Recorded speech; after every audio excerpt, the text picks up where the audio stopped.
దుందిబి కళేబరాన్ని చూపించాడు. దీన్ని మా అన్న విసిరితే వచ్చి ఋష్యమూక పర్వతం మీద పడిందన్నాడు. బొటన వేలుతో చిమ్మాడు రామచంద్రమూర్తి, ఎక్కడో వెళ్ళి పడింది ఆ కళేబరం. ఇంత పడితే సుగ్రీవుడు అన్నాడు, మా అన్నయ్య విసిరేసినప్పుడు రక్తమాంసాలతో ఉంది, ఇప్పుడు ఎండిపోయింది, అది అందుకు చిమ్మావన్నాడు. ఇన్ని పరీక్షలు పెట్టి ధైర్యం తీసుకుని యుద్ధానికి వచ్చాడు. ఇన్ని పరీక్షలు చెయ్యకుండా మీ తమ్ముడు ఎవరితో స్నేహం చెయ్యడు కాబట్టి పరీక్షించి చూసుకున్నాడు. రాముడితో స్నేహము వలన నువ్వు చచ్చిపోతావని నమ్మాడు. రాముని అండ ఉంది సుగ్రీవుడికి కాబట్టి నువ్వు నిహతుడవైపోతావు.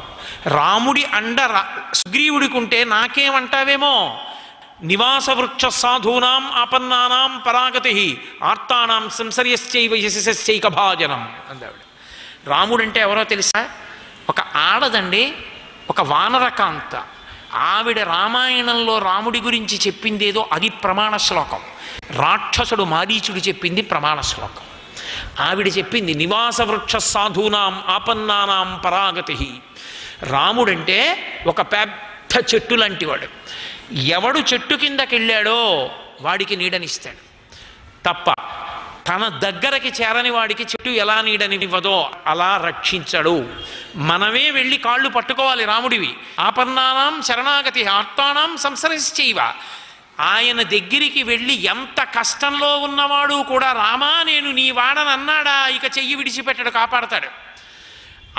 ఆయన ప్రతిజ్ఞ యుద్ధకాండలో సకృదేవ ప్రపన్నాయ తమాస్మీతి చయాచతే అభయం సర్వభూతేభ్యో దదామ్యేతద్వ్రతం మమ. ఎవరు రామా నేను నీవాడనంటాడో వాణ్ణి నేను విడిచిపెట్టను, కాపాడతానని ప్రతిజ్ఞ చేశాడు. కాబట్టి రాముని దగ్గరికి ఎవడు వెడతాడో, రాముని పాదములు ఎవడు పట్టుకుంటాడో అటువంటి వాణ్ణి రాముడు రక్షించి తీరుతాడు. రాముడితో సమానమైన వాణ్ణి నేను నాకంత బలం ఉందని అనుకుంటున్నావేమో, నువ్వు కాదు, ఈ లోకంలో ఎవడూ లేడు రాముడితో సమానం. యశస్యైకభాజనం. రాముడు ఒక్కడే అంతటి వీరుడు. అంతటి మహావీరుడైన రాముని యొక్క సహాయము సుగ్రీవుడికి ఉంది. ఇందాక ఏదో పొరపాటు జరిగింది, ఇప్పుడు మళ్ళీ రాముని ప్రేరణ మీదే వచ్చాడు. నువ్వు పడిపోతావు వాలి, వెళ్ళొద్దు, నా మాట విను. సుగ్రీవుడు ఎవరు? నీ తమ్ముడు. నీ లాలనీయోహితే భ్రాత యవీయేషానవానరహ. ఎందుకు అతనితో దెబ్బలాట పెట్టుకుంటావు? నీతో కలిసి పుట్టినవాడు. లాలనీయోహితే భ్రాత. ఎంత తప్పు చేసినా మొట్టిగా వేయడానికి నీదే అధికారం, లాలన చేయడానికి నీదే అధికారం.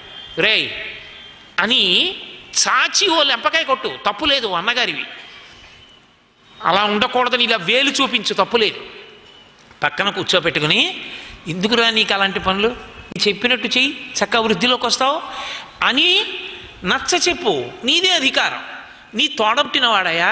తత్రవా ఇహవస్తోమా. ఆయన అక్కడున్నా ఇక్కడున్నా అసలు అటువంటి బంధువు నీకు లోకంలో లేడు. ఎందుకని? తోడ పుట్టినవాడంటే ఆయన్ని మించిన బంధువు ఎవరున్నాడు? ఇద్దరూ కలిసి పుట్టారు, అపురూపమైనటువంటి అనుబంధం మీ ఇద్దరిది. నీ తమ్ముణ్ణి చేరబిలిచి తప్పు చెయ్యని వాణ్ణి నేను తప్పు చెయ్యలేదన్నయా, నాకు తెలియదన్నయా, నువ్వు చనిపోయావు అనుకున్నానన్నయా అని బతిమాలుతున్నా కూడా తెలియక అడ్డు పెట్టానన్నయ్యా అన్నా సరే ఆ రోజున కట్టుబట్టతో పైకి పంపించేశావు. అదే తమ్ముణ్ణి పిలు, నీకు ఎదురు తిరగడం. నువ్వంటే విశేషమైన భయం, విపరీతమైన భక్తి.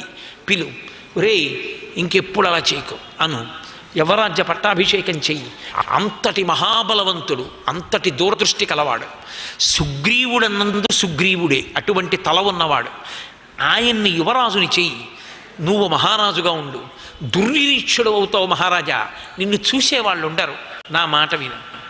తమ్ముడు యుద్ధానికి పిలుస్తున్నాడంటే ఏదో ఉంది. యుద్ధానికి వెళ్లకుండా మీ అన్నయ్య రమ్మంటున్నాడని కబురు చేయి. పరుగు పరుగున వచ్చి నీ కాళ్ళ మీద పడిపోతాడు. దెబ్బలాడుకున్నా పక్కన కూర్చోపెట్టుకున్నా మూడవ వ్యక్తి ప్రమేయం అక్కర్లేదు. నువ్వు అన్నవి కనుక దెబ్బలాడినా నీదే అధికారం, చేరదీసినా నీదే అధికారం.